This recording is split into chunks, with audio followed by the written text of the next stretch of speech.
गलती बात कही जा रही हो तो उसको भी आप हमको जरूर कमेंट करके या जरूर कह करके बताइएगा कि यहाँ पर मिस कर हम अपने अंदर की भावना को देखें, हमारी भावना कैसी है वे जान। तो चलिए उस बात को अब छोड़ देते हैं। अब मैं ये आप सभी भगतगण से ये जानना चाहूँगा कि हम यहाँ पर आए सत्य सत्य के प्रति हम अपना आवाज बुलंद करते हैं। तो हम आवाज तो अपना दे रहे हैं और आवाज और हम अपनी आवाज ये ले लो भगत जी, ये जो दे रहे हैं वो आपके लिए नहीं दे रहे हैं। मैं यहाँ जो खड़ा होकर के आपके बीच जो आवाज दे रहा हूँ वो मैं आपके लिए नहीं दे रहा हूँ। ये आवाज मैं इसलिए दे रहा हूँ कि मैं जगा रहूं, मैं मुझे कहीं झपकी ना आ जाए, मुझे कहीं नींद ना आने लग जाए, इसलिए मैं ये आवाज दे रहा हूँ। तो ये आपको भी बनने पड़ेंगे कि मुझे आवाज देनी है। अगर आवाज नहीं देंगे तो आप तो सोए हुए हैं और सोए के घर में ही चोर घुसते हैं। अभी जब भी आप जितना ही सोएंगे तो आपके ऊपर से सारे चोरी करके ले जाएंगे और आप सोए के सोए रह जाएंगे। इसलिए मैं जागने का काम करने के लिए आवाज उठाता हूं। और जब आप आवाज नहीं उठाएंगे तो मत उठाइए। मैं तो आवाज उठाने का काम कर ही रहा हूं कि ताकि मुझे नींद न पड़े। ये बात हमें जाननी होगी। अब जागेंगे कैसे? जागेंगे कैसे? जागेंगे तभी जब हमारे पीछे हमारे अजीज वस्तु के लिए, अजीज व्यक्ति के लिए, अजीज परमात्मा के लिए, अजीज परिवार के लिए हम जाग रहे हैं कि कहीं वो लूट ना पड़े, कोई दूसरा उसको लूट करके ना ले जाए। और हम तो यहाँ लूट चुके हैं। तो जब सामने है, मेरा लूटा हुआ वस्तु सामने है, तो उसको प्राप्त करने के लिए हम कोई आवाज नहीं उठाएंगे। हमारे सतगुरुदेव जी को जिसने लूटना था लूट लिया, सतगुरुदेव जी को रखा हुआ है। तो हम तो नीच ऐसे हैं कि जो अपने सतगुरुदेव जी को देख रहे हैं, ला नहीं रहे। कैसे लाएंगे? जब आवाजें नहीं उठाएंगे तो कैसे लाएंगे? इसके लिए हमें आपको सोचना होगा। पहला काम ये, इसको सोचने के लिए आपको जानना होगा। और जब आप जानेंगे तभी आप आवाज उठाएंगे। तो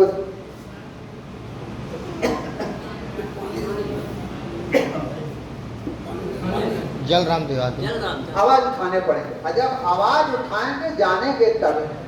अब हमें जानना क्या है? क्या जानना? हम तो उठते हैं और पहले आप बिहारी में, हम लोग अपने बिहारी भाषा में धुआं फांकते थे। धुआं का मतलब समझ रहे हैं?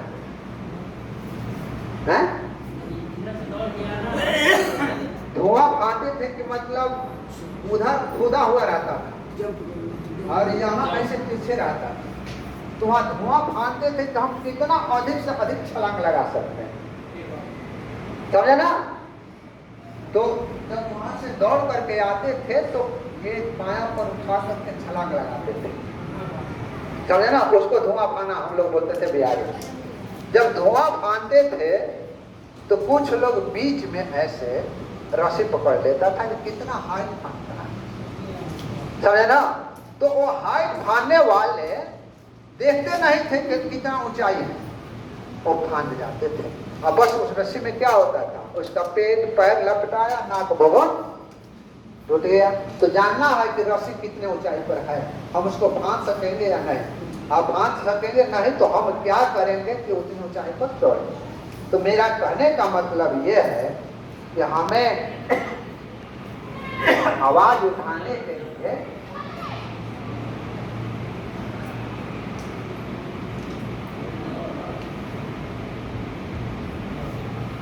आवाज उठाने के लिए हमें जानना जरूरी है। नहीं रखे रहो। अब आप सवाल करो कि आप वकील साहब क्या कह रहे हैं, तो हम क्या जाने। आप कोई सवाल करो मुझसे कि हम क्या जाने। नहीं करेंगे। हम बोल दिया, आप आवाज नहीं उठा रहे हैं, वही आवाज की बात कर रहे हैं, कोई बोल नहीं रहा है। यानी कि ये सीखने पड़ेंगे। मैं आपसे कह रहा हूं कि आप बोलिए कि मैं क्या आवाज उठाऊं, क्या जानूं, तो पर भी आप लोग नहीं जाना। क्यों? क्योंकि केवल सुन रहे हैं। परमात्मा ने आप लोगों को जीव नहीं दिया है, और जब जीव नहीं देगा तो आप बोलेंगे कैसे? इसलिए जीव को अपने दिखाइए, जीव की आवाज को लोगों तक पहुंचाइए। अगर आवाज को पहुंचाएंगे तो आपको कष्ट भी होगी, रास्ते में रोड़े भी मिलेंगे, गाली भी मिलेंगे और प्रेम भी मिलेंगे। तो ये आपको देखना है कि गुरु जी ने हमको 3 चीज दिया।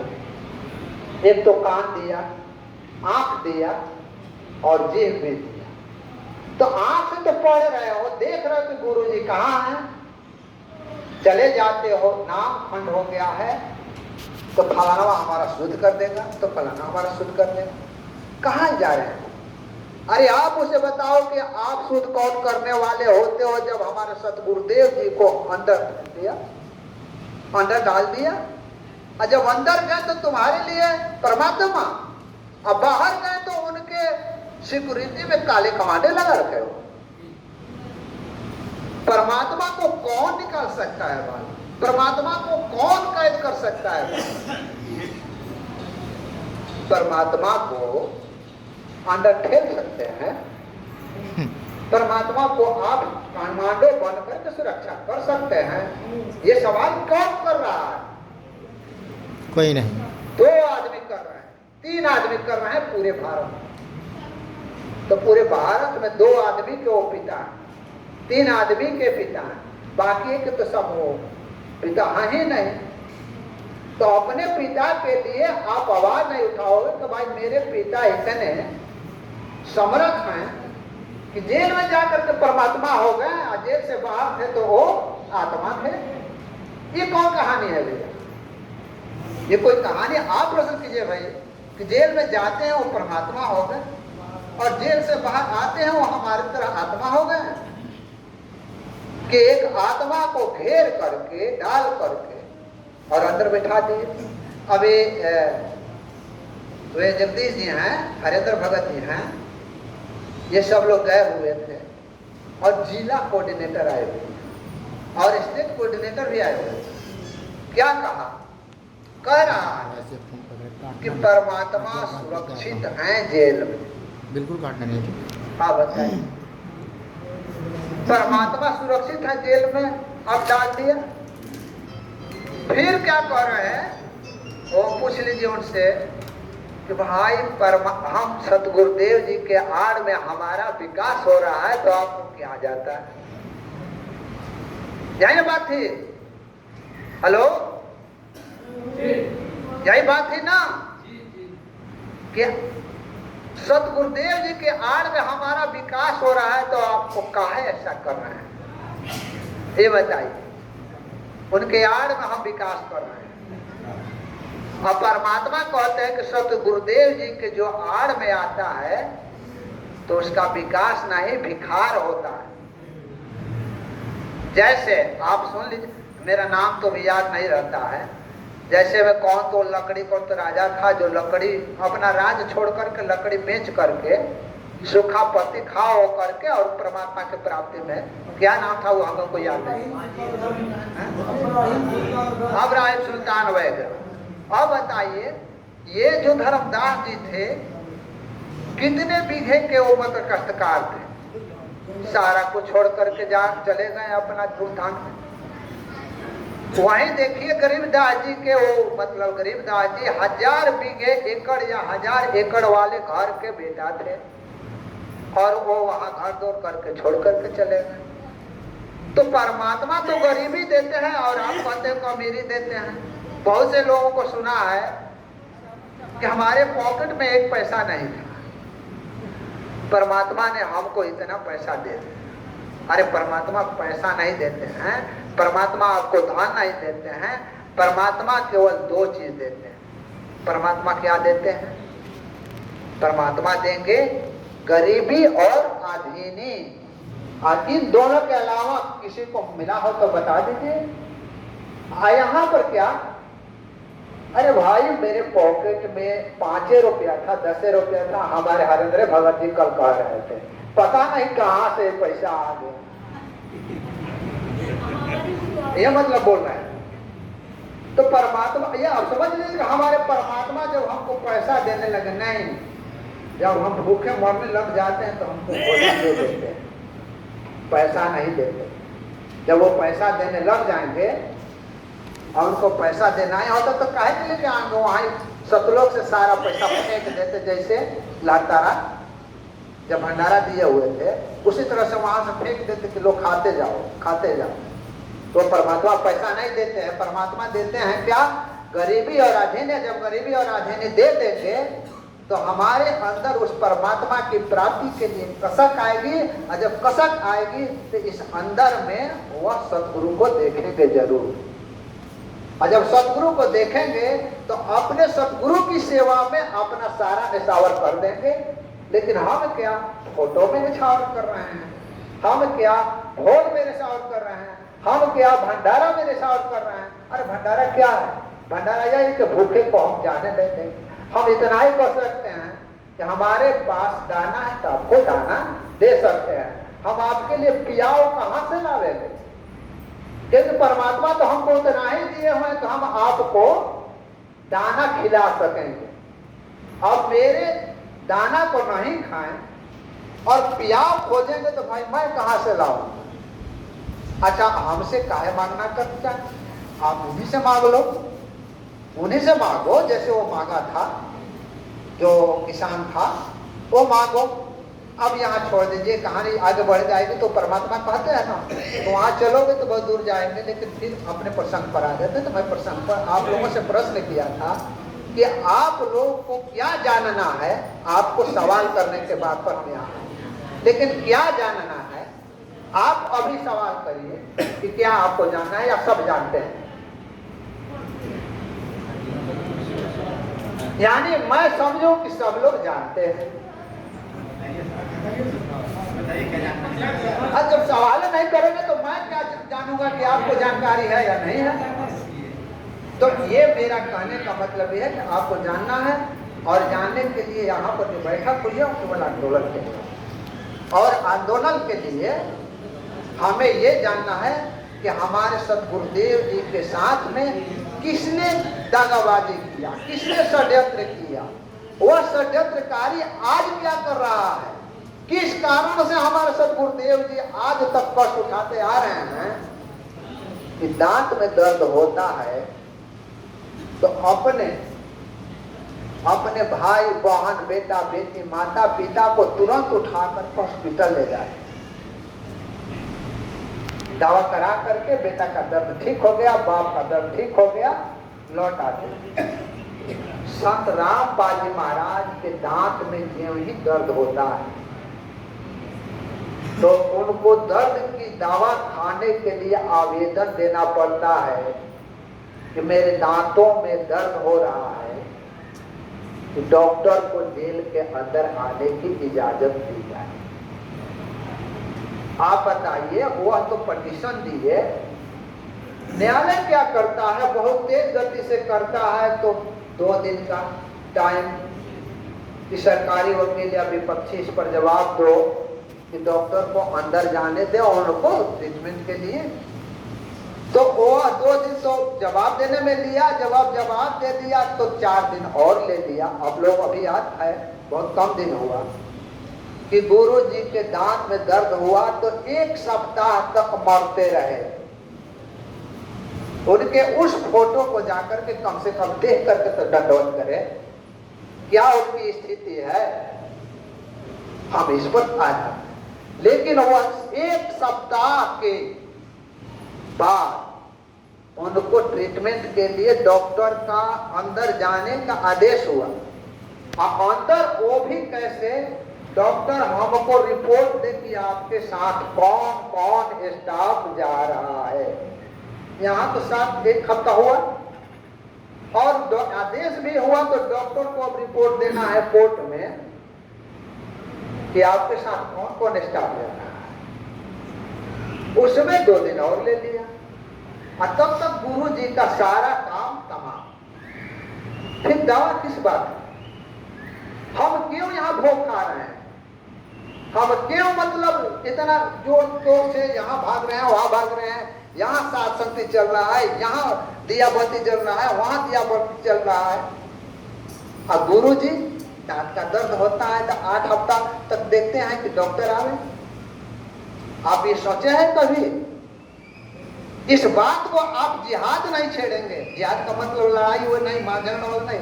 जिहाद का मतलब ज्ञान से सत्य और अहिंसा का आधार पर अपनी आवाज को बुलंद नहीं करेंगे तो आपका सुनने वाला एक कुत्ता ही नहीं है। इसलिए आपको आवाज उठाने के लिए काज करने पड़ेंगे। ज्यादा सोचिए कि हमारे बच्चों का पिता माता बेटा बेटी बहन जो भी थोड़ी सी दर्द होती है तो हम हॉस्पिटल चले जाते हैं, और वो अखंड ब्रह्मांड के मालिक का तबीयत थोड़ी सी खराब होता है तो साथ में आइए क्या कहते हैं, दर्द हुआ तो सदगुरुदेव जी तो लीला कर रहे हैं। अरे लीला लीला करते करते सब लोग चले जाएंगे तब जा करके कहोगे कि हाँ चले गए। कि आज हैं तो क्यों नहीं आवाज उठा रहे हो? हम लीला नहीं देखना चाहते हैं, हम सदगुरुदेव जी को देखना चाहते हैं। रामपाल जी महाराज की जय हो।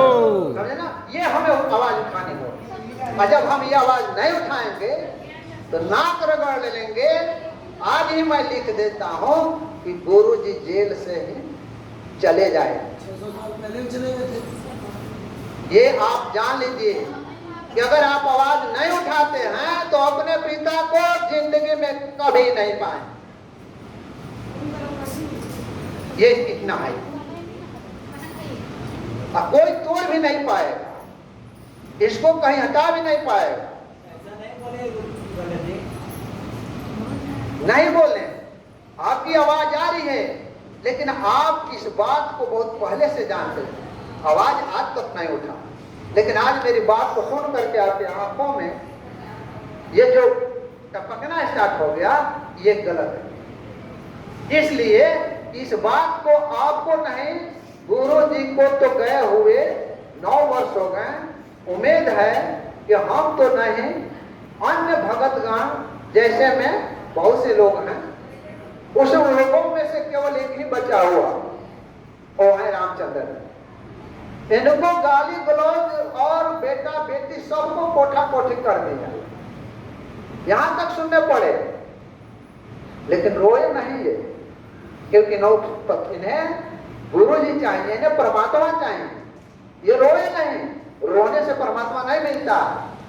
सामने परमात्मा, सामने सदगुरुदेव हैं, तो वो सदगुरुदेव से परमात्मा मिलते हैं। तो सदगुरुदेव देवता आप लाने के लिए कोशिश करो, आप उनसे मिलने के लिए उनको किसी तरह से जो भी चाकुल में पकड़े हुए हैं उनसे हटाने की कोशिश करो।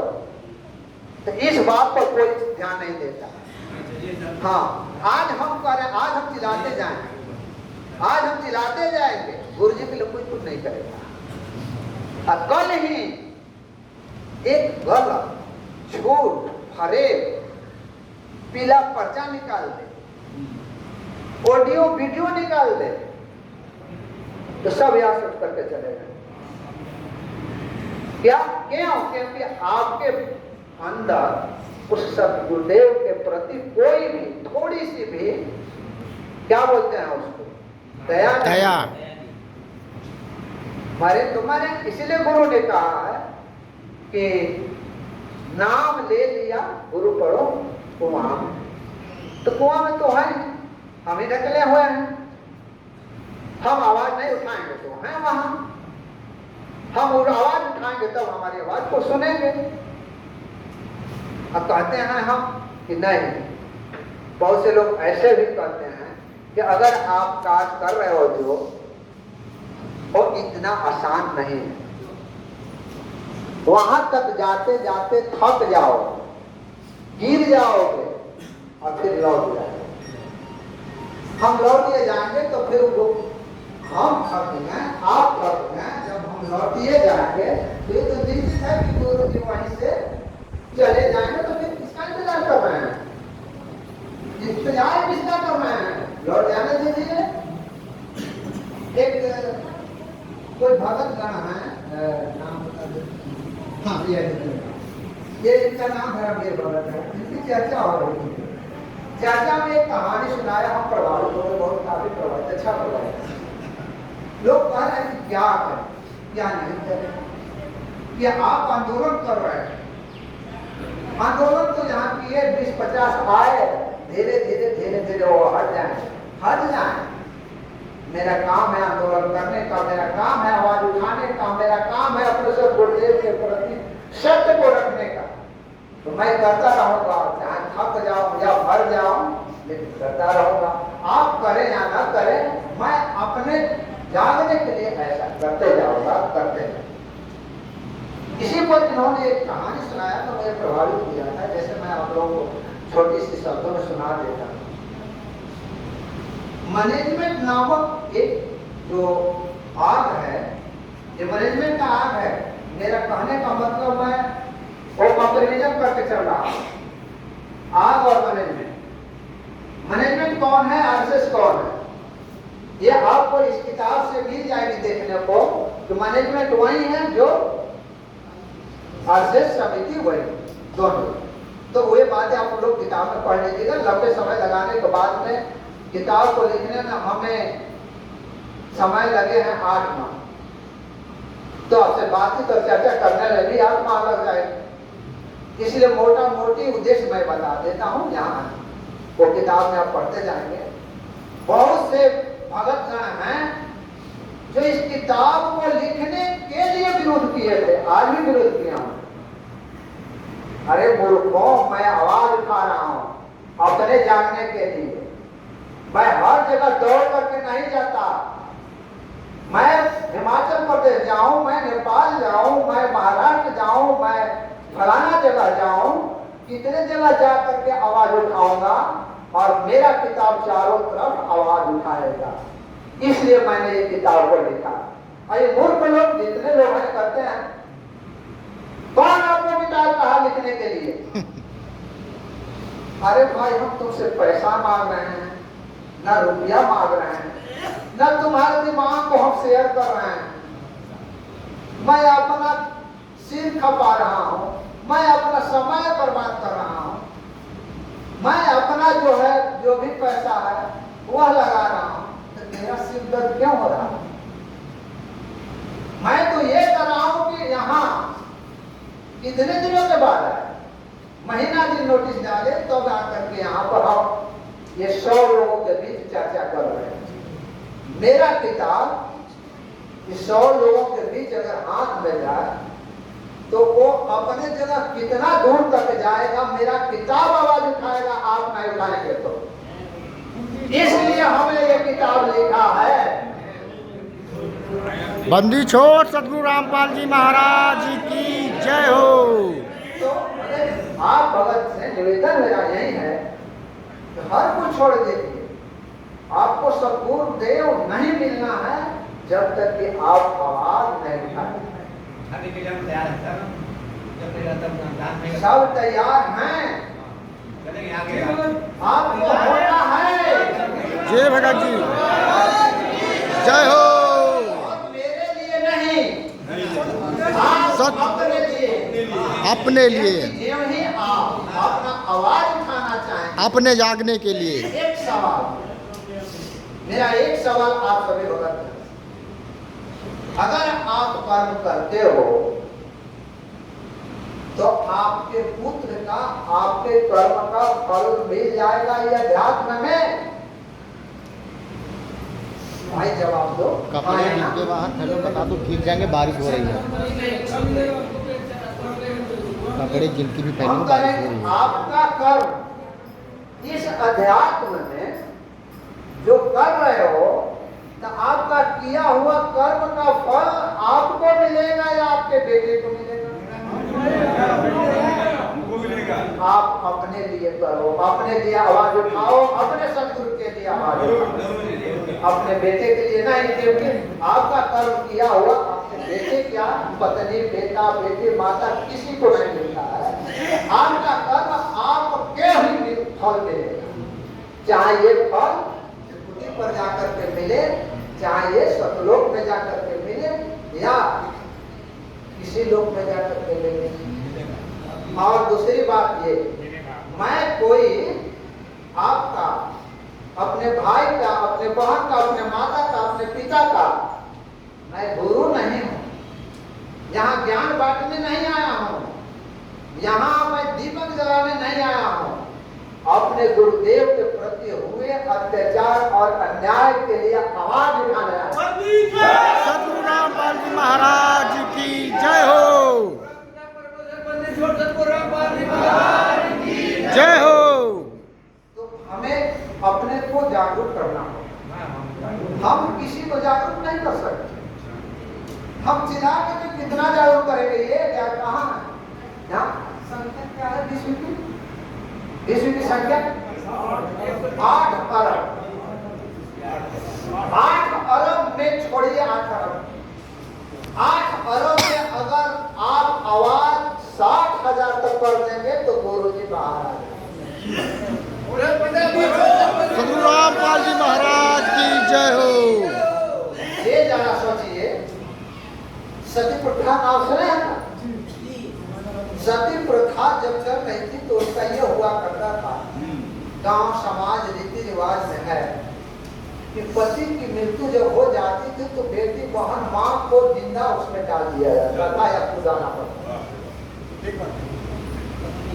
है ना? ऐसे है ना? जी जी आज है नहीं है। इसका आवाज किसने उठाया? किसने? वो 10 था, एक का था। अब एक उठाया तो आज क्या हुआ? समाप्त हुआ ना? समाप्त हुआ। हम आज आवाज उठाएंगे, नहीं रहेंगे। कल हमारे सतगुरुदेव जी जरूर रहेंगे, जरूर रहेंगे, जरूर रहेंगे। जय हो। हमें आवाज उठानी। इसके अलावे हमें तो सब परमात्मा भक्ति दे दी घर में करना है। यहाँ भक्ति करके क्या करेंगे? अरे भक्ति क्या यहाँ करेंगे? भक्ति क्या हम कराएंगे? हमारी मिसाल क्या? भक्ति कराने। तो थोड़ी सी सवाल का जवाब दे दीजिए आप। जिस समय बरवाला 2014 में घटना घट रही है तो यहाँ पर तो हम सब हैं, बहुत तुच्छ जीव हैं। वहाँ पर सतनामी लोग भी थे, हजारों सतनामी थे, लाखों सतनामी थे। और प्रथम नाम वाले को पता नहीं कितने। आदेश क्या हो रहा था गुरु जी? आदेश यही हो रहा था कि अपनी भक्ति क्या करा दो, बढ़ा दो, वह परमात्मा रक्षा करे। और जितना ही भक्ति बढ़ाते गए, जितना ही भक्ति बढ़ाते गए, उतना ही काल का धक्का लगते गए। जितना ही बढ़ाते गए उतना ही धक्का लगते गए। अगर जीव कौन भक्ति किया, भक्ति कौन सा काम आई? जब वहां परमात्मा है, वहां गुरु है, तो कोई भक्ति काम न लगी तो हम दो तुच्छ का जीव आदमी आपको क्या भक्ति करा देंगे कि दंडवत कराएगा? ये मतलब हम लोगों को सोचना होगा। परमात्मा कहते हैं, सुने भी होंगे, अरे भक्ति भक्ति इसमें कोई नहीं करा रहा है। तो यहाँ तो गुरु करोड़ों और लाखों में ये दास भक्ति कराएगा। आपने को कह रहे हैं, मैं नहीं कर रहा। ये गुरु जी कह रहे थे भक्ति तो ये दास कराएगा। तो दास नहीं रहेगा तो भक्ति आप हम कैसे करेंगे? कैसे करेंगे? इसके लिए हमें आवाज उठाना है कि वो दास जिसने कहा था कि मैं भक्ति कराऊंगा, वो दास कहाँ? वो दास को हम लाएंगे। उसके लिए कोशिश हम करेंगे। अब कोशिश करना क्या? आवाज उठाना, दूसरे को बताना है। बता। आवाज उठाने का मतलब क्या होता है? आपको मतलब जागरूक है, आपको खुद जगना है। ये हमारे मोहल्ला में आपके नेपाल के एक भाई हैं, ठक ठक करके चलते, ठक ठक भगत जी वह करते चलते हैं। वो क्या करते हैं? रात भर बेचारे चलते हैं और डंड पीटते चलते हैं। क्यों डंड पीटते चलते हैं? बेचारे भाई सो रहे हो ना, जागो मैं जगा रहा हूं। अगर जागोगे नहीं, सचेत नहीं रहोगे तो तेरे घर में चोर। अब गुरु जी यही कह रहे थे कि भाई मैं तो आपको जगाने आया हूँ, मैं तो आपका चौकीदार हूँ, जगा रहा हूँ, जाग जाओ। तो हम लोग क्या किए, चकुदारे को साफ ना चकुदार रहेगा ना जगाएगा। अब वहीं हम लोग चले गए, ठीक है वो चकुदार हो सकता है नेपाल वाला चोरी किया, वहीं तो वही परमात्मा, अरे वो गलती कर दिया जेल में डाल दिए, आराम से हो गए। सब गुरुदेव का आदेश आया, तेरे पास आ रहा है, हम देखे हैं तुम्हारे पीले पर्चे पर देखे हैं गुरु जी का आदेश, तो वो क्यों नहीं मानते? क्या आदेश देते हैं? वो भी है मेरे पास कि गुरु जी का आदेश आया है कि जेल के जितने भी सेवादार, जेल पर जितने भी सेवादार लगाए गए हैं, वे लोग अपने मनमौजी हो गए हैं और उचित सेवा नहीं कर रहे हैं और कोऑर्डिनेटरों का बात नहीं मान रहे हैं, अपनी मनमानी कर रहे हैं, अनेकों बार नाम खंड कर दिए। इस बार अगर ऐसा गलती करोगे तब मैं गुरु जी से प्रार्थना लगा दूंगा। यानी कि अनेकों बार गलती करे तब नाम खंड नहीं होता है, तब नाम शुद्ध नहीं होता है, समझे ना? गलती करते जाओ, लेकिन तुमको अगर कह रहे कि सुधर जाओ तो नहीं, जब नहीं सुधरोगे तब प्रश्न लगाएंगे। क्या दो हमारे चेहरे देखने से कितना तो मतलब हो गया था नाम खंड, चलो तो गुरुद्रोही को देख लिया चेहरे, नाम खंड हो गया, और नाम खंड हो गया और तेरे को ये पीला पर्चा गुरु जी के नाम पर निकल रहा है कि गुरु जी का आदेश आया है कि अगर ऐसी दोबारा गलती करोगे तो गुरु जी से प्रार्थना कर दी जाएगी। अरे गुरु जी का आदेश आया है, गुरु जी कह रहे हैं कि गुरु जी से प्रार्थना भी कर दो। देखिए इसी में आप उस पीला पर्चा को पढ़िए, गुरु जी का आदेश आया है कि जेल से आजाद सेवा सही नहीं कर रहे हैं और यदि दोबारा गलती करोगे तो गुरु जी से प्रार्थना लगा दी जाए। गुरु जी का आदेश आया, गुरु जी से प्रार्थना लगा, किससे? तो परमात्मा कहते हैं करे मूर्खों, जब काल ब्रह्म से अपने बारे में लिखवा सकता हो तो तुम क्यों खेत की मूल्य हो? वो लिखवा दिए, गुरु जी का आदेश आया, गुरु जी कह रहे हैं तो प्रार्थना कर लें, यही बात है। तो ये हमें आपको जगना होगा हर चीज पर, क्या लिख रहा है ये भी लिखा, आप सवाल करें, अरे भगत जी ये कौन सा आदेश है? और गुरु जी का आदेश आया, गुरु जी का कौन सा गुरु है? रामदेवानंद तो सतलोक चले गए, अब कौन सा गुरु है?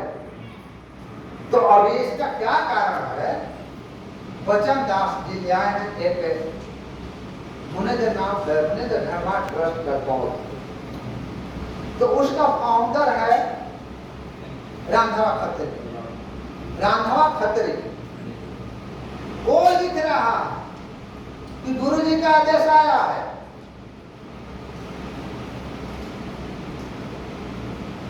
गुरु जी का आदेश आया, यहाँ तो लिख दिया, रटा हुआ है सब, आगे लिख रहा वो तो उसके लिए गुरु थे, तो रांधवा लिख रहा है कि गुरु जी से प्रार्थना कर दी जाए, तभी आपको नहीं खुल रही है नजर, आप आवाज उठा नहीं रहे हैं, हम दो चार आवाज उठा रहे हैं तो चुपचाप क्यों? क्योंकि आप हमको कमजोर कर रहे हैं, हम कमजोर हैं। तो ये जान करके कि मैं तो जाग रहा हूं ना, मेरी चोरी नहीं होगी, आप सोए हैं तो सोए, आपकी चोरी होती जाएगी।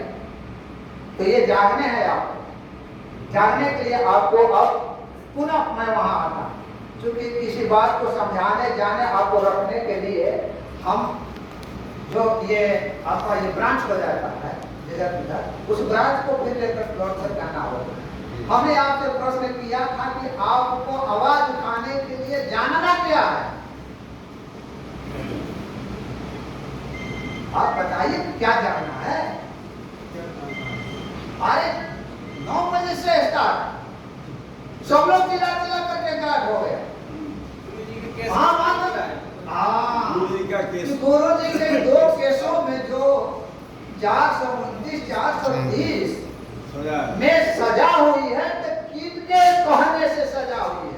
किसने गुआही दिया है, किसने क्या किया है, ये तो परमात्मा ने आपके बीच सारा पीडीएफ डाल दिया है, सारा डॉक्यूमेंट डाल दिया है, उसको भी आप देखने पड़ा। उजागर करना। जब वो जानेंगे तो हम सवाल करेंगे, जब जानते नहीं करेंगे तो हम क्या सवाल करेंगे? जब जागेंगे अपने को तब ना चोर से बचाएंगे, और जब नहीं जागेंगे तो चोर बात खोल कर ले जा रहा है, ले जाने दीजिए। कौन है कौन है? चोर कौन है कौन है? हाँ, चोर कौन है नहीं हम जानते हैं कि चोर है, लेकिन उस चोर के प्रति हम आवाज नहीं उठा रहे हैं। जाने तो आज तो कृष्ण श्रेष्ठा जी के घर में चोरी हुआ है ना, और जाना उनके घर चोरी न है, प्रदेश लगा रहा है, जब प्रार्थना कर देंगे तो ये कर देंगे तो वो आके आप जैसा हो गया, तो चोरी न है, उल्टी बात बनाने का पड़ता है, बाकी नहीं करते हैं। महीना में 3 रोज जॉगिंग कर हैं।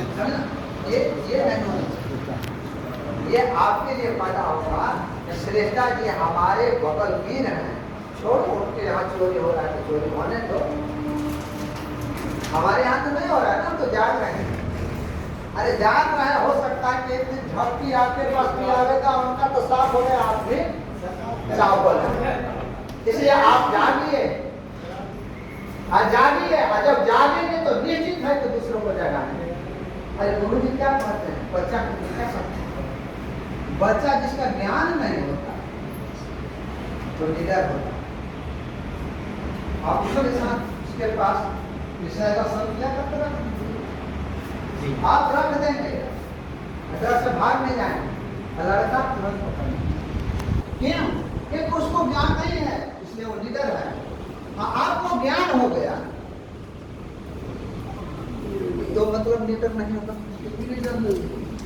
किसी को भी डर नहीं कि हमारे गुरु जी को क्या होगा, कहाँ होगा, कैसे होगा। तो हमें आप सब मिलकर केवल मात्र केवल,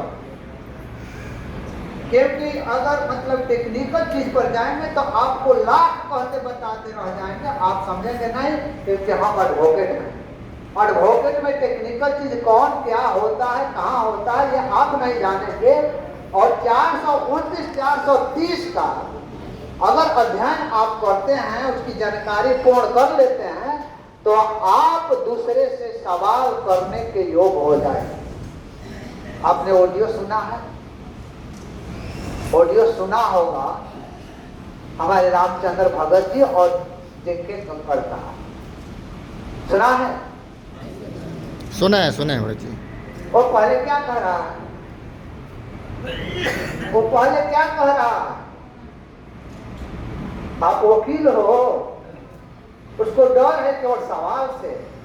ये कौन सा मैट्रिक भी बढ़िया से पास किया हो, मैं नहीं जानता ये मैं मतलब अभी नहीं जानता हूँ, हंस दिया। हाई स्कूल है, समझना, हाई स्कूल है 1988 में। हाँ, लेकिन उसको डर है जो 10 वर्ष नहीं 20 वर्षों से प्रैक्टिस कर रहा है ऊपर। आप वकील हो, अरे मैं वकील हूं या ना हूं, आप तो बताओ, मैं सवाल करूंगा, वकील करे या ना करे। क्या वकील को जानकारी थी, सवाल उनसे कर रहे थे, और आप केवल ऑडियो सुन करके बस अरे रामचंद्र तो बड़ा बढ़िया बोल रहा है, रामचंद्र तो इससे बोल रहा है, अरे काहे बोल रहा है, उसको ज्ञान हो गया, परमात्मा ने उसको दया करी, उसमें था कि हम उलटी अपने परमात्मा के लिए। आप अगर सोचिए कि आप किसी के लिए कार्य करेंगे तो जिसके लिए कार्य कर रहे हैं तो आपको दंड देगा, आपके साथ वो आवे। तो परमात्मा के लिए अगर आप कार्य करते हैं तो आपके लिए परमात्मा जरूर आएगा, जरूर। तो हमें ये उठानी है, और बेसिक चीज आपको जानना है। बेसिक चीज केवल जान के तब आप प्रश्न करना स्टार्ट कर दें। और बेसिक चीज क्या है, घटना का कारण क्या है, घटना का कारण में कौन कौन लोग थे, उन लोगों क्या चाहते थे और गुरु जी क्या चाहते थे, ये बेसिक चीज है। इस बेसिक चीज को जानकर के प्रश्न करना प्रारंभ करते आपको कोई जवाब नहीं दे, आप ही रामचंद्र बन जाएंगे। रामचंद्र जैसा व्यक्ति होगा वो भी शशि भूषण बन जाएगा, लेकिन बनना तो देखिए, उसका जानना तो समझिए कि क्यों, कैसे, कब, आखिर किसने ऐसा काट करना है? इसका कहानी मोटा मोटी में है, शायद आप लोग जानते भी हों। आप लोग जानते होंगे, इसलिए मैं पूछ रहा हूं कि बरवाला घटना का मुख्य कारण क्या है? आप लोग बता दीजिए। कोई एक मुख्य कारण आप लोग जानते हैं कहां से प्रारंभ हुआ?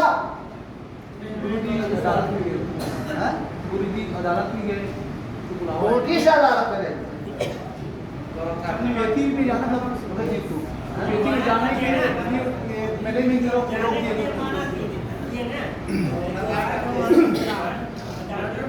लगा हुआ था और उसमें कोर्ट की अवमानना, मेन चीज कोर्ट की अवमानना, बरवाला कांड कोर्ट की अवमानना के कारण।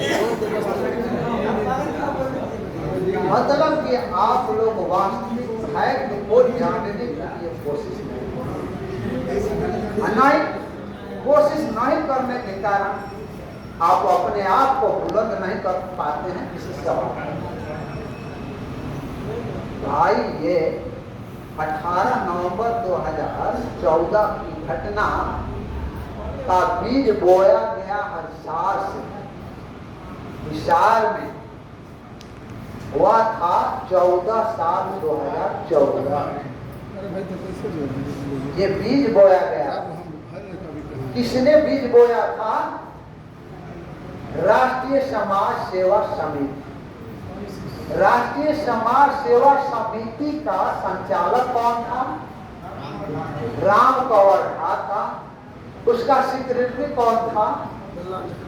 बलवंत नहीं, बलवान। और उसका ये जनरल सेक्रेटरी थे, राष्ट्रीय जनरल सेक्रेटरी बलवान जी थे। और जितने भी थे वो असिस्टेंट सेक्रेटरी में थे, जैसे राज कपूर, राजेंद्र और अन्य सब। और बाकी गुरु जी के जितने भी लड़के थे वो सब उप प्रधान यानी उप अध्यक्ष थे, ना? ये सारे ये लोग अपना कार्य करते हैं। कार्य कहाँ से स्टार्ट हुआ, ये सारी बातें कहने पर बहुत लंबी हो।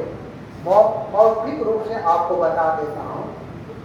संत रामपाल जी महाराज का प्रथम केस 2006 में क्रोथा कांड घटने के पूर्व 1 माह पूर्व छुड़ानी कांड हुआ था। छुड़ानी कांड में गुरु जी नहीं थे। गुरु जी के सारे मौजूद वहां पहुंच गए, हाथ की बैठ लेकर के। परमात्मा बताते कि आप हाथ की बैठ लेकर के दूसरे के घर में घुसो, तो ये लोग गए हुए थे। उसमें गुरु जी का एक बहनोई हुआ था, बहनोई या भतीजा था, याद नहीं पड़ा, कृष्ण नाम, बहनोई कृष्ण। वो वहां हॉकी पेन से लेकर के गए। गुरु जी बेचारे अपने आश्रम में मारपीट हुआ, वगैरह हुआ, नाक भूमन टोटी के सौदारी हुआ। 31 लोगों को उसमें FIR में नाम दिया गया, जिसमें गुरु जी भी फंसे। पहले का FIR गुरु जी का हुआ और गुरु जी निर्दोष आदमी। दूसरा लोग बचाए चलाए तो गुरु जी को क्या हुआ? गुरु जी उसमें रिहाई हुए और जो झगड़ा किया था उन 3 लोगों की सजा उसके सिवा। तो फिर 1 महीना के बाद में एक करोता कांड हुआ। उसी करोता कांड में ये गुरु जी को, अब आप लोग जब सोचिए, ये समझने की बात है, मैं हर बात को बताऊंगा तो नहीं समझ पाएंगे। आपको सोचने की, आपको उस पर विचार करने की जरूरत है कि जब कोर्ट गुरु जी को दिया है कि इस न्यायालय में प्रत्येक तिथि पर आपका उपस्थित होना अनिवार्य नहीं है, उसी समय आपको उपस्थित होना है जब ये न्यायालय आपको आदेश दे। तो फिर गुरु जी कहाँ अवमानना किए, कहाँ तिथि पेशी पर नहीं जाते थे? और उनको तो कोर्ट ने फ्री किया हुआ था, आदेश भी है। यहाँ आदेश की बात बता रहे हैं, आदेश से अलग नहीं जाऊंगा कि अकरौथा कांड में जो न्यायालय चल रहा था, न्यायालय ने गुरु जी को डिस्पेंस किया था कि आपको प्रत्येक तिथि पर उपस्थित नहीं होना है जब तक कि कोर्ट आपको बुलाए हैं। तो उसी में हुआ क्या कि 2009 में झगड़ा झंझट हो गई। झगड़ा झंझट किसे हुई थी? 2009 में घटना मालूम है? नहीं वो पता। भी नहीं मालूम है, क्योंकि हम लोग मालूम करने के लिए कोशिश नहीं की। पुनः दोबारा परौथा में घटना घटी, लेकिन परमात्मा की लीला उसमें भी गुरु जी को हाथ आने नहीं लगे। फिर भी 2013 में पुनः करौता कांड हो गई, जिसमें 102 लोगों घायल हुए थे और 3 की मृत्यु हो गई। रजा देखिए, बहुत कोशिश किया कि गुरु जी उसी केस में फंस जाए, लेकिन परमात्मा वहां नहीं फंसे। 150 किलोमीटर की दूरी पर बरवाला में आश्रम में अपना सत्संग कर रहे थे, नहीं फंसे। इन लोगों को रहा नहीं गए, पुनः सारा षड्यंत्र करते गए करते गए करते गए। उस घटना को लेकर के, कौन घटना? 2013 वाली परौथा कांड में घटना को लेकर के बड़े बड़े, जैसे ये कौन है, श्री श्री रविशंकर। हाँ, रविशंकर करके वे आश्रम में एंटर किए। आश्रम से बाहर नहीं, हमको बात कुछ नहीं करनी है, कंप्रोमाइज गुरु जी तक नहीं जाने। विजय प्रकाश जो वहां का मंत्री था, उसमें कांग्रेस की थी, मंत्री था, वो आकर के कहा कि सारे बात हम सेटल कर देंगे, हमें गुरु जी से मिलवा। नहीं मिलने दिया कि नहीं उनसे नहीं मिलना, वो कंप्रोमाइज नहीं चाहते हैं। अरे वो कंप्रोमाइज कहाँ नहीं चाहते? वो तो चाहते हैं कि मतलब तुम नहीं चाहता है कि कंप्रोमाइज नहीं हो, खुद खराबा बढ़े और ये किसी तरह से अंदर दिल जाए, नहीं जाने दिए। तब अंत में आपको याद होगा, चाहे जो पुराने भगत गण होंगे जिनको याद होगा, तो वो वहां पर आवाज उठाए, अरे भगत जी आप गुरु जी से उनको मिलाते क्यों नहीं हो? मना करो, कंप्रोमाइज की बात मैं नहीं कर रहा हूं, लेकिन वो आया है मिलने के लिए, तो गुरु जी क्यों नहीं मिलाते हो? क्यों ही तुम मालिक बन जाते हो? तब भगत गण के आवाज उठाने पर उनको कहा गया कि नहीं, गुरु जी से मिलाएंगे नहीं, आपके बात को गुरु जी तक पहुंचा दें। यानी कि देखिए, ये भगतगण चिल्लाए, और भगतगण के चिल्लाने पर क्योंकि उनको लौटा देते थे, वहीं जाने ही नहीं देते थे, सुनते नहीं करते। नहीं कंप्रोमाइज हम लोगों को नहीं करना। कंप्रोमाइज किस बात? तो लौट जाते थे। और जब ये भगतगण की ये बात आई, भाई हम पढ़ आए मिलने के लिए और सेटल हो जाए, तो ये लोग कौन सी बात कर रहे हैं? तो उसी में आवाज उठाए लोग, तो कहे कि ठीक है, गुरु जी का आदेश है, तो उनको नहीं लाओ, स्वयं। तो वहां स्वयं मिलने के लिए वे लोग गए। उसी समय आप जरा सोचिए कि गुरु जी कहते हैं कि देखो, अपने हृदय से जिस चीज को त्याग दिया उसको त्याग दो, मुझे खून खराबे से ऐसे आश्रम नहीं लेनी है। चौथा वाला जो 2013, तो मुझे ऐसे आश्रम खून खराबे से नहीं लेनी है। आइयो वहां जाकर कहते कंप्रोमाइज नहीं है, जाओ। कंप्रोमाइज नहीं हुआ, झगड़ा हुआ, सब कुछ हुआ, अब खून खराबा देख रहे हैं, आज तक खोते रहा। तो ये आप अगर जानेंगे तभी सवाल करेंगे। वहां से ये हुआ, आने के बाद गुरु जी को जब यहाँ लेकर के आए, तो इनके तरफ से क्या हो गया कि भाई गुरु जी जो 13 में झंझट हुआ, तो वो कोई नहीं आया, जितने भी प्रतिनिधि आए सरकार का, वो तो सब लौट करके चले गए। तो कोर्ट सोचा कि क्यों ना हम कंप्रोमाइज के लिए इनको बुला ले परौथा में, उस केस के माध्यम से। तो उन्होंने क्या किया कि जो इनको ये डिस्पेंस मिला हुआ था कि प्रत्येक तिथि पर नहीं आना है, तो ये नियम है, कोर्ट का नियम है कि जब तक से उसको कैंसिल नहीं करता है तब तक से वो नोटिस भेजेगा नहीं। तो उसको कैंसिल करके उन्होंने कहा कि आप सतराम बाजी महाराज हिसार कोर्ट से मेरे समक्ष पेशी दर्ज करें थ्रू वीडियो कॉन्फ्रेंसिंग। वो सुरक्षा के लिए कहा, गुरु जी के मतलब फायदे के लिए कहा न्यायालय कि आपको मतलब ये वीडियो कॉन्फ्रेंसिंग के बाद से डायरेक्ट मैं बातचीत कर लूंगा, हो सकता है कि सेटलमेंट हो जाए। तो ये मतलब गुरु जी तो वहां गए, इन बात को लग गई किसकी भनक, आरएसएस समिति की भनक हो गई। आरएसएस समिति वाले ने अपना उठाया, पूरे भारत और विश्व में फोन घुमा दिया। सतगुरुदेव जी का आदेश आया है, सब लोग रोहतक आओ, हिसार चलो पेशी।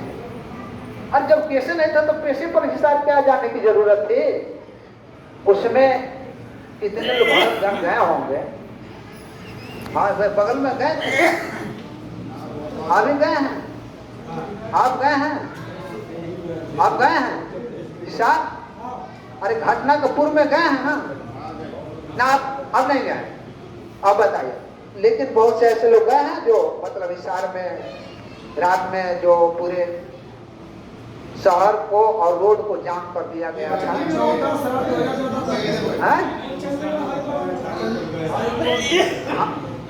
हाई कोर्ट की बात छोड़िए, मैं हाई कोर्ट के पूर्व की बात कह रहा हूँ। 14/7/2014 को ये देखिए ये गए थे और हमारे ये रामचंद्र भगत जी भी गए हुए। ये वहां पर काले कमांडो वाले पूरे हाईजैक हिसार कोर्ट को किए हुए, और ये कमांडो और अधिवक्ता से ये अपना परिचय पत्र मांग करके तब जाने देने लगे कोर्ट में। झगड़ा झंझट हुआ, मारपीट हुआ, और वही मीटिंग से हाई कोर्ट में अवमानना का केस दायर हुआ। ये आपका नियम 14 को घटना 21/7/2014 को बरवाला में अवमानना का केस, जिसका नंबर 12/2014 है, जिसमें नोटिस आया। नोटिस गुरुजी को मिली, गुरुजी ने 8/8 को अपीयर हुआ और 27/8/2018 को अपना जवाब दिया। और जवाब क्या देते हैं? ये जो काले कमांडो वाले जो मेरी सुरक्षा में चल रहे थे वो मेरे नहीं थे, वो राष्ट्रीय समाज सेवा समिति के थे, और राष्ट्रीय समाज सेवा समिति का संचालक राम कंवर ढाका है। और ये बात जरूर है कि इस समिति में मेरे शिष्य जरूर हैं, लेकिन वे मेरे कंट्रोल से बाहर हैं। मैं उन लोगों पर कोई भी दबाव मेरा नहीं है, वे अपने स्तर से कार्य करते हैं। आप बोलिए परमात्मा का ये शब्द गलत है कि सही है? सही है। ये लोग क्या किए, जब गुरुजी ने स्टेटमेंट दे दिया तो उस समय तक राम कंवर ढाका उस केस में मुदाले नहीं था, उसका नाम तक से नहीं था। तो वो न्यायालय देखा कि अरे इनके स्टेटमेंट में तो आ गया कि राम कंवर ढाका और आरएसएस समिति का अध्यक्ष है, उस काले कमांडो उसके थे। तुरंत राम कंवर ढाका को उन्होंने नोटिस कर दिया कि आप भी उपस्थित हो जाओ। तो वो डेट पड़ा था 24/9/2014। 24/9/2014 को हुआ क्या कि नोटिस गया आरएसएस समिति के अध्यक्ष को ये पता चला, ये तो हम ही लोग अपना, ये सारे लोगों को रेल दिया। चंडीगढ़ है और गुरु जी का पेशी है,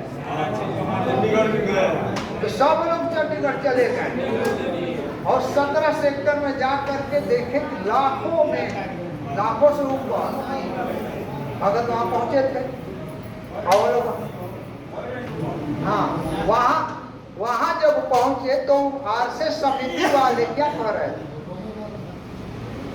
ये भाई संत राम बाजी महाराज का समिति नहीं है, संत राम बाजी महाराज को निर्दोष साबित कर रहे हैं और प्रशासन जो है उन पर जुल्म ढा रहा है, इसलिए ये राष्ट्रीय समाज सेवा समिति उनके भगतों से बात किया, उनके मैनेजमेंट से बात किया, और जब तैयार हुए तो हम सभी उनके कार्य के लिए आगे बढ़े हुए हैं। वो तो वहां फील्ड में कह रहे हैं।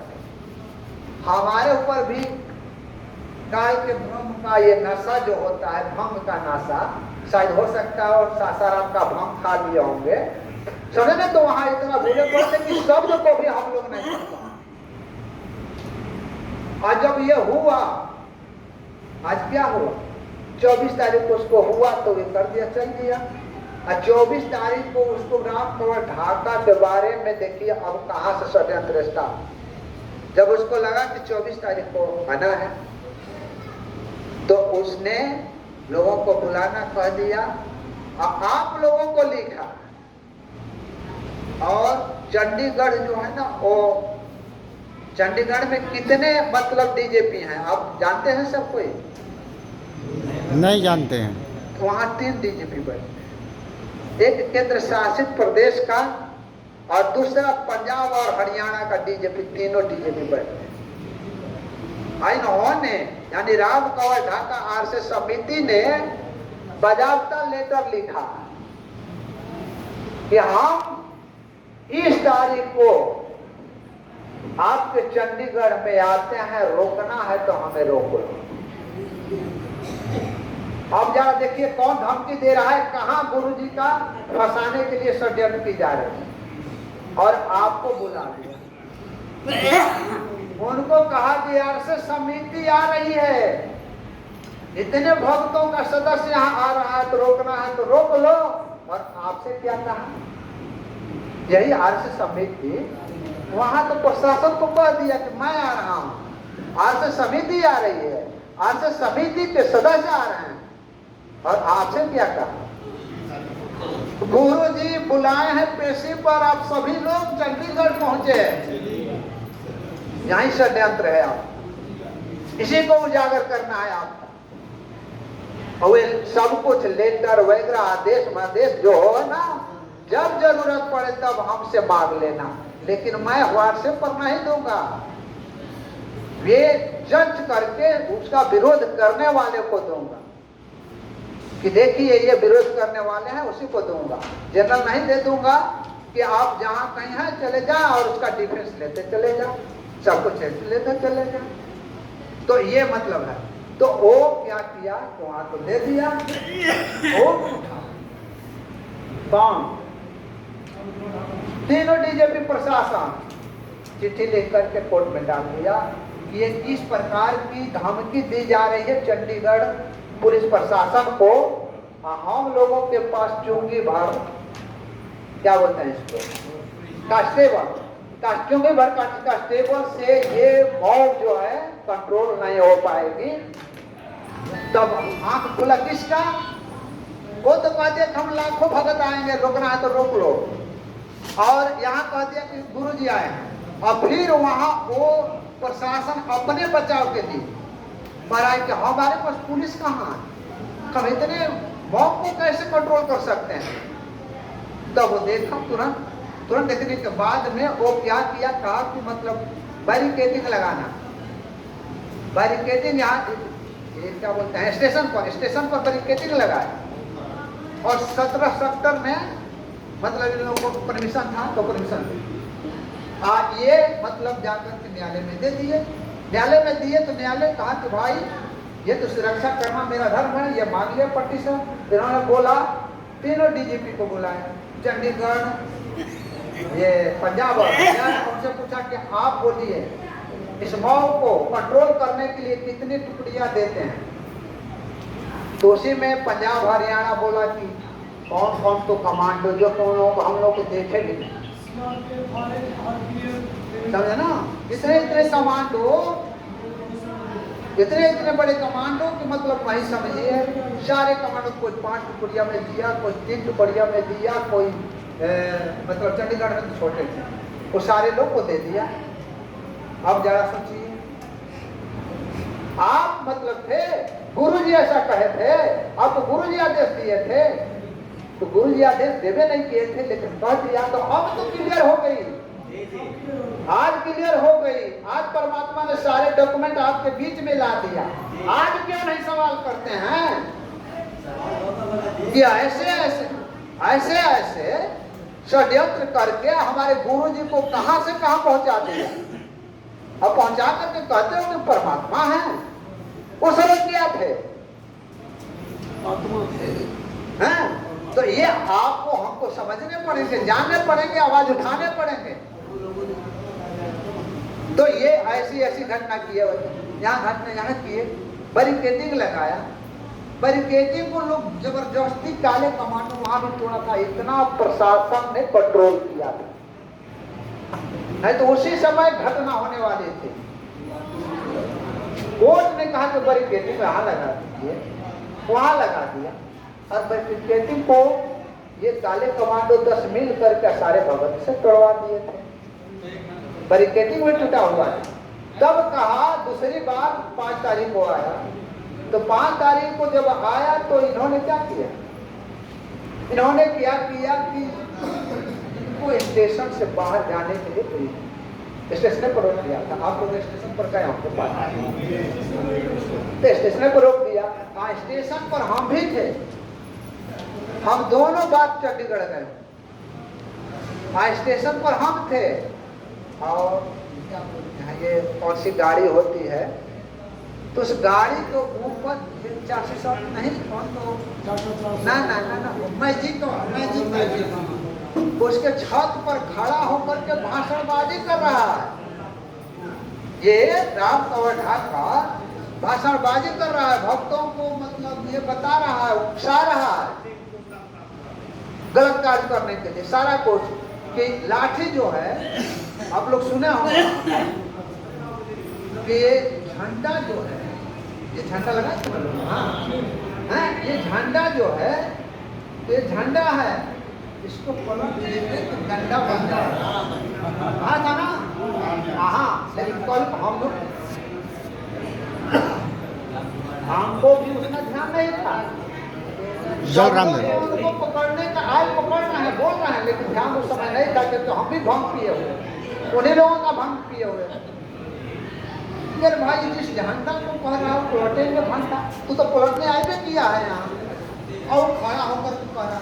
और दूसरा, कोई उन लोगों को रोक नहीं रहा। उसी रोज का 5 तारीख का आपको आदेश दिखाएंगे, हो सकता है भगवत जी पढ़े भी होंगे, आदेश आपको दिखाएंगे। शाम को ढंगा दिखाएंगे वो क्या बोलते, बरवाला से पहुंचे चंडीगढ़ 5 तारीख वाला, और वह दे रहा है, वहां भाषण भी दे रहा, कोई भगत उसको रोका नहीं था। और न्यायालय में दे रहा है क्या कि मैं तो न्यायालय में यानी कोर्ट के समक्ष उपस्थित होना चाह रहा था, और बरवाला से चंडीगढ़ स्टेशन पर पहुंचा तो भक्तों ने, संत रामपाल जी महाराज के भक्तों ने जबरदस्ती मुझे रोक रखा।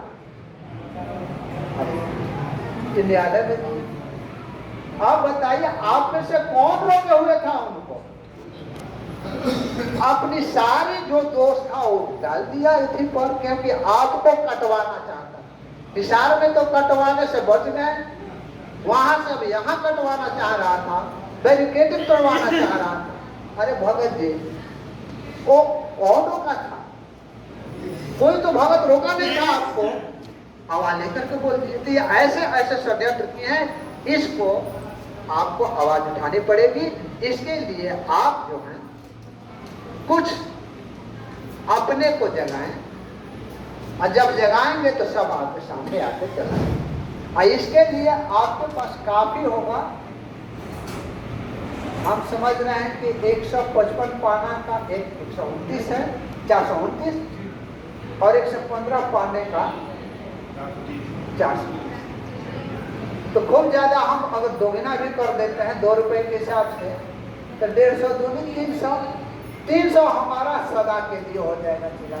उसको लेकर के आप पढ़िए, अध्ययन कीजिए, और उसी में देखिए सब लोग हैं, सारे लोग उसी में हैं जो गुरु जी को गलत झूठ बयान दे दे करके और फंसाए हैं। हमारे पास नहीं, सबके मोबाइल में है, अब मोबाइल में से निकाल निभा दीजिए, सब मोबाइल में, मोबाइल में से निकाल करके हार्ड जोड़ समझे ना। हाँ, वो भी हार्ड पेपर आए भी यहाँ लाए होंगे तब मतलब फोटो स्टेट हो जाएगा।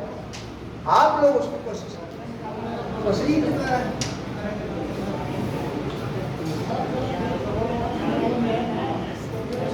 और इतना ही मत समझिए, इन लोगों का षड्यंत्र में आप ये समझिए, मोटा मोटी सारे कर रहे हैं। अब मैं यहाँ आपको लॉ पढ़ाने नहीं आया हूँ, मैं आपको कानून बताने नहीं आया हूँ, मैं ये बताने आया हूँ कि गुरु जी के साथ कैसे कैसे षड्यंत्र किया गया। तो उसमें आप देखिए, गुरु जी के विरुद्ध में कुल 31 केस दायर हुए, 31 केसेज में केवल 2 केस गुरु जी के शिष्य ही गुरु जी के विरुद्ध किए हुए थे। और इन्हीं 2 केसों में गुरु जी के 14-15 शिष्य गुरु जी के विरुद्ध में गवाही दिए हुए थे। और गुरु जी के जितने भी नजदीकी लोग थे, वे सब लोग गुरु जी के विरुद्ध में, यानी 40-45 मिल करके गुरु जी के विरुद्ध में गवाही दिया। जितने भी घटनाएं हुई वो सब संत रामपाल जी महाराज के आदेश, उनके कहने पर, उनके द्वारा दिए गए आदेश पर हम लोगों ने मारपीट करके उनके कमरे के बगल में, सामने वाले कमरे में ले जा करके और बंद कर। मतलब ये कहने का मेरा मतलब, गुरु जी को किसने देखा था 7 से लेकर के 18 तक? हम ही गए थे। 5 को गए तो वहां 6 से लौटे, वहां चंडीगढ़ से 7 को समझे के आशीर्वाद मिले और अपने घर चलते बने बिहार। लेकिन 7 से तो वो भी नहीं किए, क्योंकि उनको तो हाईजैक कर दिया गया था। कब से हाईजैक कर दिया गया था? जब 5 तारीख को चंडीगढ़ में गुरु जी ने चले गए थे।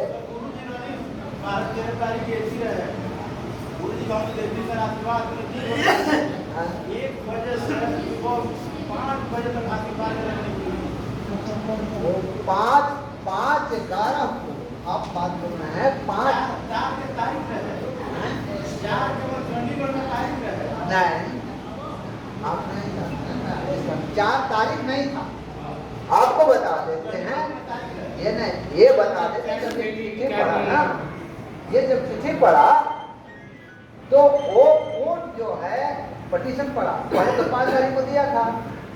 आइए चंडीगढ़ पुलिस प्रशासन ने पटिशन दिया तो उस समय 4 तारीख को डेट पड़ा। और उसी को ये लोग कह रहे थे कि देखो न्यायालय जो है ना, वो उतना डेट दे करके इधर कर दी। अरे उसमें डेट कहाँ पड़ा हुआ था? तो नया केस था, नया समस्या थी, नया के लिए डेट करा था।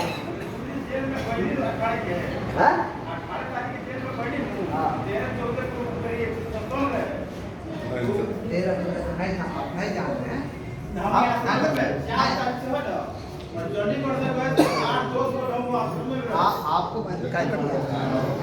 आपको मतलब ये जानकारी नहीं है कि जो कोर्ट वाली प्रक्रिया थी, गुरु जी को सत्संग था 6, 7, 8 और 9 तारीख को मेरा वापस होने का टिकट था। हाँ, 3 मतलब 3 दिन जो था ना वो सत्संग था 6 तारीख को। तो 6 तारीख को हम चंडीगढ़ से जब आए तो गुरु जी रात में 2 बजे के लगभग दे रहे थे सबको आशीर्वाद। 2 बजे सब हम 5 साढ़े 4 बजे हम जाकर कुछ आशीर्वाद दिए। हाँ, तो उस समय भी दिए, उस समय भी दे रहे थे। हाँ, तो हुआ क्या, हम थके हुए हैं, हमको रहना ही है, ये आशीर्वाद कल ले लेंगे, समझे ना? कल लेने में गुरु जी आई जाए तो